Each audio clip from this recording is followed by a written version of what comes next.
Welcome to our channel. ప్రస్తుతం మనతో పాటు దామో బాలాజీ గారు సీనియర్ జర్నలిస్ట్ వారితో ఒకసారి మాట్లాడదాం. సార్ నమస్కారం. నమస్తే సార్, జగన్మోహన్ రెడ్డి గారిని ఆదాని కేసులో చంద్రబాబు నాయుడు గారు అండ్ పవన్ కళ్యాణ్ గారు అరెస్ట్ చేసే అవకాశం ఉంది అని చెప్పేసి వార్తలు అయితే వినిపిస్తున్నాయి. అందుకు రంగం కూడా సిద్ధం చేసేస్తారని చెప్పేసి ప్రచారం చేస్తున్నారు. నిజంగా అరెస్ట్ చేస్తారా? మీరేం చెప్తారు? ఇప్పుడు అమెరికా అదానీని అరెస్ట్ చేయడానికి అరెస్ట్ వారెంట్ ఇష్యూ చేసింది. అందులో అదానీ, గౌతమ్ అదానీ ప్లస్ వాళ్ళ తమ్ముడు కొడుకు సాగర్ అదానీ, ఇంకొక 6 మంది, మొత్తం 8 మంది మీద కేసు పెట్టింది. సో అమెరికాకు సంబంధించిన US security exchange commission and US department of justice, ఈ 2 సంస్థలు నేరారోపణ చేశాయి. దాదాపు 5 రకాల నేరాలు చేసినట్టుగా వాళ్ళు చెప్పారు.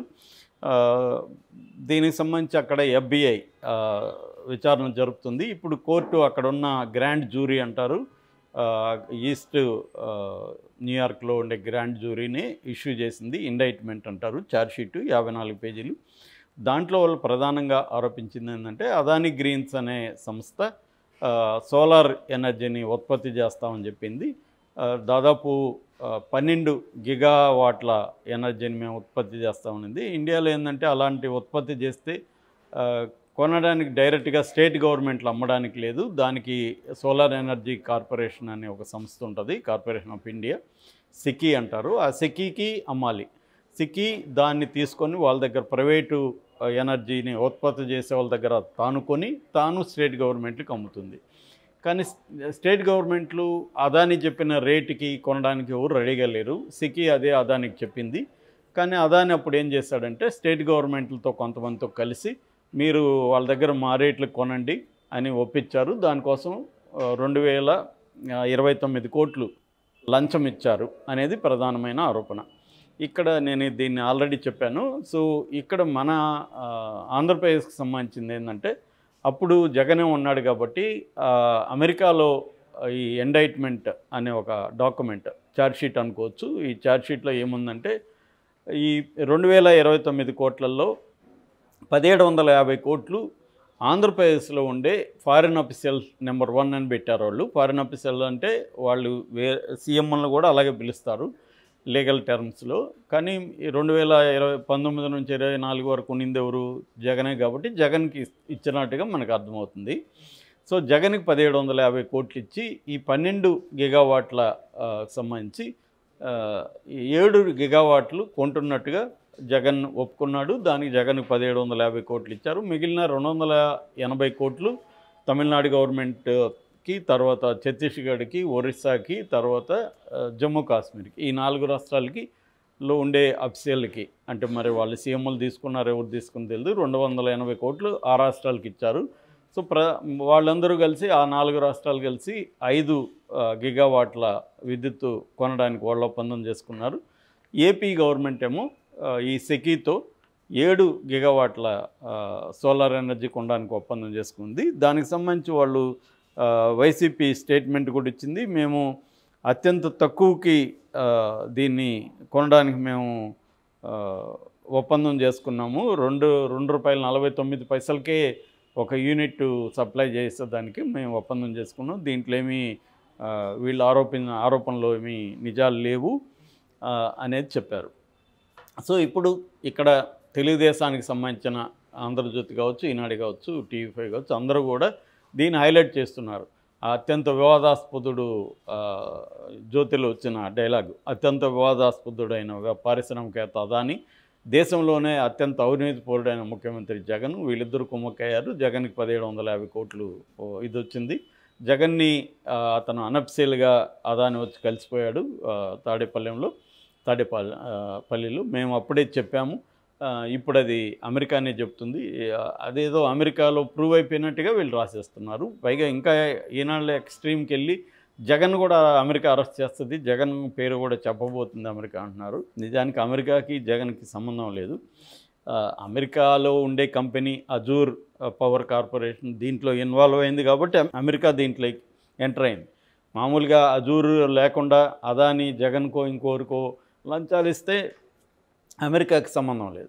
అందుకని మన అతను ఆర్నబ్ గోస్వామి మాట్లాడుతున్నాడు, అమెరికా నీకేంట్రా పని మా దేశంతో అని అడుగుతున్నాడు. It is none of your business అని చెప్తున్నాడు. కరెక్టే.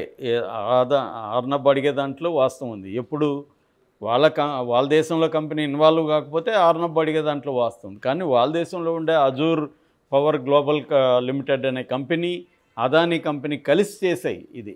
అంటే ఈ 12 గిగావాట్లలో అదానీ కంపెనీకి 8, అజూర్కి 4 కలిసి చేసాయి. రెండోది అదానీ ఆ దేశంలో ఉండే వాళ్ళతో ఈ అజూర్ ద్వారా పెట్టుబడులు కూడా కలెక్ట్ చేశాడు, కొన్ని వేల కోట్ల పెట్టుబడులు. కాబట్టి అదానీ పేరు కూడా పెట్టారు అక్కడ. కాబట్టి అదానీ పేరు పెట్టారు, కానీ అదానీ దగ్గర లంచం తీసుకున్న వాళ్ళతో వాళ్ళకి సంబంధం లేదు.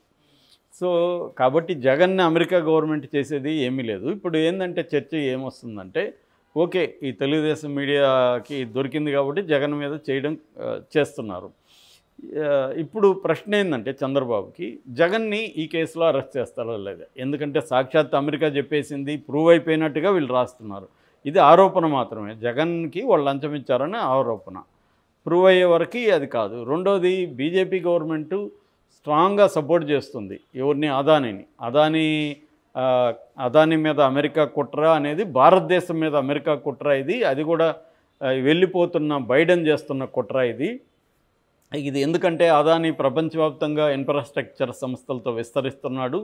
కాబట్టి దీంతో పోటీ పడలేక అమెరికా ఇండియాని దెబ్బతీయడానికి అమెరికా ట్రై చేస్తుంది. ఎందుకంటే 3వ అతిపెద్ద ఆర్థిక వ్యవస్థగా రాబోతుంది. 5వ అతిపెద్ద ఆర్థిక వ్యవస్థగా ఇండియా ఉంది. త్వరలోనే 3వ దానికి వస్తుంది. అంటే అమెరికా, చైనా, నెక్స్ట్ ఇండియాకి వచ్చేస్తుంది. జపాను, జర్మనీ ఉన్నాయి. వాటిని దాటి జపాను, జర్మనీ ఆల్రెడీ క్రైసిస్లో ఉన్నాయి కాబట్టి వాటిని దాటి ఇండియా వస్తుంది. కాబట్టి ఇండియాని దెబ్బతీయడానికి అమెరికాలో ఉండే వ్యాపారవేత్తలు కావచ్చు, ఫైనాన్షియల్ ఇన్స్టిట్యూట్స్ కావచ్చు, వీళ్ళందరూ కలిసి కుట్ర పన్నుతున్నారు. కాబట్టి ఇది అదానీ అంటే ఇండియా మీద వాళ్ళు చేస్తున్నారు అనేది ఆల్రెడీ బీజేపీ మాట్లాడుతుంది. అంటే బీజేపీ స్ట్రాంగ్గా అదానీ సపోర్ట్ చేస్తుంటే, బీజేపీ ప్రభుత్వంలో ఇంపార్టెంట్గా ఉన్న చంద్రబాబు జగన్ ఈ కేసులో అరెస్ట్ చేసే దమ్ము చంద్రబాబుకు ఉందా, పవన్ కళ్యాణ్కు ఉందా? పవన్ కళ్యాణ్ మాట్లాడితే నేను అవినీతికి వ్యతిరేకం అవన్నీ అంటున్నాడు. క్లియర్గా ఇప్పుడు అమెరికన్ గవర్నమెంటే తేల్చింది జగన్కి డబ్బులు ఇచ్చి. జగన్ పేరు చెప్పలేదు, కానీ అందరికీ అర్థమైద్ది అని చదివితే జగనే అని. జగన్ కాకుండా ఇంకెవరు తీసుకుంటారు? గవర్నమెంట్లో 1750 కోట్లు జగన్కి తెలియకుండా తీసుకుంటారా? జగన్కి తెలియకుండా 7 గిగావాట్ల ఒప్పందానికి ఎవరు ఒప్పందం కుదుర్చుకుంటారు? కాబట్టి క్లియర్గా జగనే తీసుకున్నాడు అనేది అమెరికా ఆరోపిస్తుంది. అది క్లియర్. జగనే తీసుకున్నాడు 1750 కోట్లు, అదానీ ఇచ్చాడు. ఇప్పుడు జగన్ని ఆ ఆరోపణలు ఉన్నాయి కాబట్టి వీళ్ళు జగన్ అరెస్ట్ చేసేసి, ఇట్లా ఆరోపణలు ఉన్నాయి కాబట్టి జగన్ అరెస్ట్ చేస్తున్నాం, దీని మీద సిఐడి ఇన్వెస్టిగేషన్ చేస్తున్నాం, ఈడీని కూడా పిలుస్తున్నాం అని రంగంలో దిగచ్చు కదా. మరి ఎందుకు చేయట్లేదు చంద్రబాబు? చేస్తాడా చేయడా అనేది ఇప్పుడు చర్చ. నా అభిప్రాయం ఇది చేయడా. ఆయన ఎందుకు చేయడంటే, మోడీ, అదానీ అంటేనే మోడీ. మామూలుగా మన సామెత ఉంది, 2 గుజరాతీ వాళ్ళు కలిసి దేశాన్ని ఇంకొక 2 గుజరాతీ వాళ్ళకి అమ్మేస్తున్నారని. అంటే మోడీ అండ్ అమిత్ షా కలిసి అంబానీ, అదానీలకు అమ్మేస్తున్నారు దేశం అని. అందులో కొంత వాస్తవం కూడా ఉంది. ఎందుకంటే వాళ్ళు వచ్చిన తర్వాత వీళ్ళు ఎంత వెల్త్ పెరిగిందో మనకు తెలుసు. ముఖ్యంగా అదానీ అనే అతను వ్యక్తి గత 10 ఏళ్లకు ముందు, బీజేపీ రాకముందు ఎవరికి పెద్దగా తెలియదు. అతన్ని ఈ స్థాయిలోకి తీసుకొచ్చింది క్లియర్గా బీజేపీ, అందులో డౌట్ లేదు. లంచం ఇచ్చుండరా జగన్ కంటే 100% ఇచ్చుంటారు. పెద్ద కంపెనీలు వచ్చి వేల కోట్లు పెట్టుబడులు పెట్టి ఆల్రెడీ కృష్ణపట్నం, గంగవరం పోర్టులు కూడా అదానికి లీజుకి ఇచ్చేశాడు జగన్. ఇంకా అనేక ఒప్పందాలు పెండింగ్లో ఉన్నాయి. ఆల్రెడీ ఒప్పందాలు అయిపోయి వాటి అమలు పెండింగ్లో ఉంది. మరి వాటినంతా చంద్రబాబు క్యాన్సిల్ చేయగలడా? గంగవరం, కృష్ణపట్నం పోర్టులను వెనక్కి తీసుకోగలడా చంద్రబాబు? జగన్ని అరెస్ట్ చేస్తాడా ఈ కేసులో? అవి ఇప్పుడు ప్రశ్నలు. ఇవన్నీ ఏంటంటే వీళ్ళు మీడియా అత్యుత్సాహంతో మాట్లాడుతుంది తప్ప జగన్ని అరెస్ట్ చేసే దమ్ము చంద్రబాబుకి లేదు, పవన్ కళ్యాణ్కి లేదు. ఎందుకంటే జగన్ అరెస్ట్ చేస్తున్నారంటే అర్థమేమి? అదానీ ఇచ్చాడని వీళ్ళు చెప్తున్నట్టు. అదానీ ఇచ్చాడని కాంగ్రెస్ ఆల్రెడీ ఆరోపిస్తుంది. బీజేపీ అదానీ తప్పు చేయలేదని బీజేపీ సపోర్ట్ చేస్తున్నప్పుడు ఇప్పుడు అదానికి యాంటీగా మాట్లాడడం అంటే అంబానీకి, మన మోడీకి యాంటీగా మాట్లాడినట్టే. సో జగన్ జోలికి వెళ్తే ఇప్పుడు అదానీ జోలికి వెళ్ళినట్టే లెక్క. కాబట్టి అంత సాహసం చంద్రబాబు